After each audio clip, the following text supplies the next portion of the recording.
Distinguished ladies and gentlemen, all protocols observed.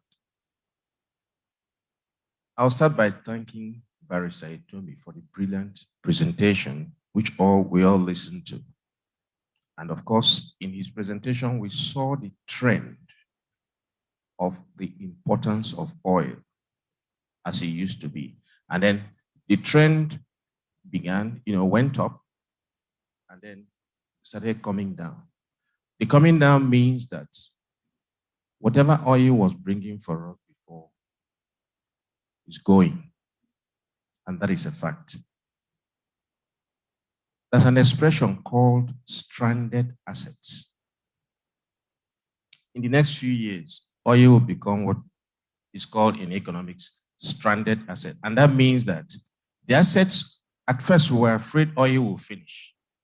It's no longer about oil finishing. It is now about the usefulness of oil finishing.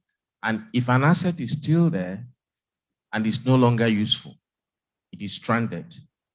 Who talks about coal now in Nigeria? Do you know that the city called Engr was built because of coal? Do we still talk about that? It's gone. And whether we like it or not, even if you continue producing oil, there will be no people to buy them. Today, a lot of countries have enacted laws that will make it almost difficult for you to sell your oil.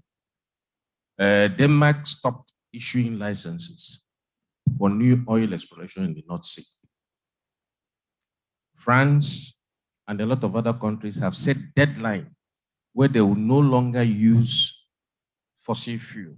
In other words, the electric cars being built will take over. And the World Bank, for example, stopped funding oil businesses since 2019. So you may never have funds to develop them again. What will that mean? That means that the reliance of our economy on oil is going, especially from the foreign exchange, as explained by Barrister Itomi. And then what are the consequences? It's showing already a lot of unemployed youth. So many of them everywhere. And that's manifesting in criminality, which we are all noticing. If you are busy, they will not steal.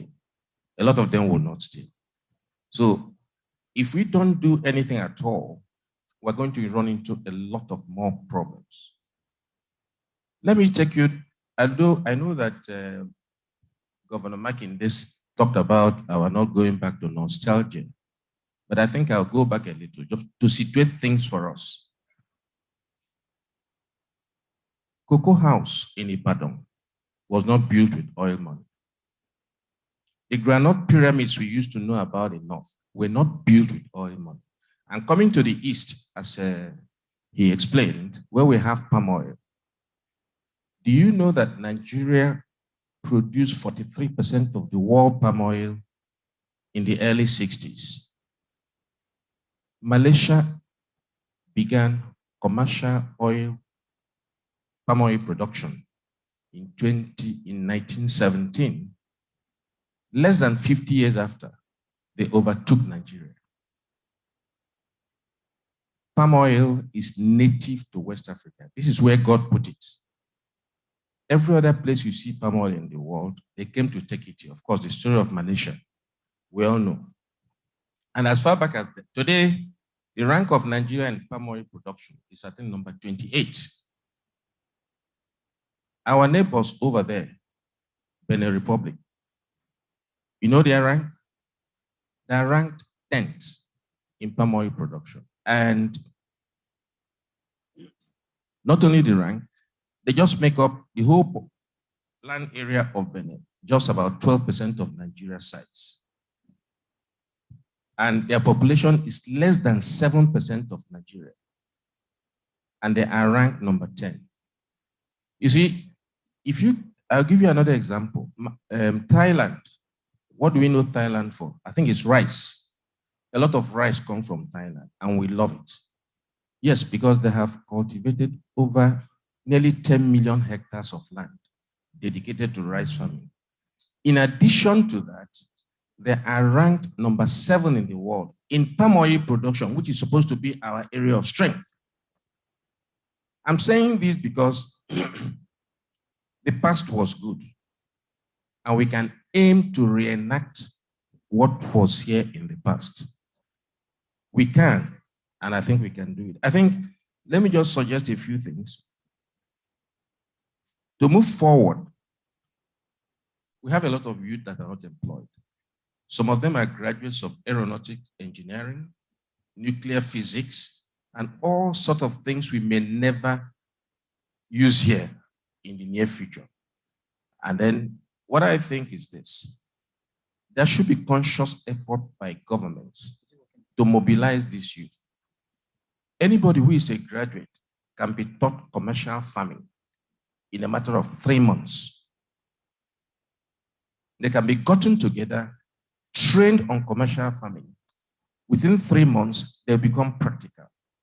And I think these things are very, very possible. Agriculture is the future, whether we like it or not. Whether you know about it or you don't know, the fact remains that if we mobilize our youth and give dignity to agriculture and make it something people should be proud of, and make sure they get something out of it by going into it, I think we'll go ahead. So that's my take on it. All I can say is that we have, I think,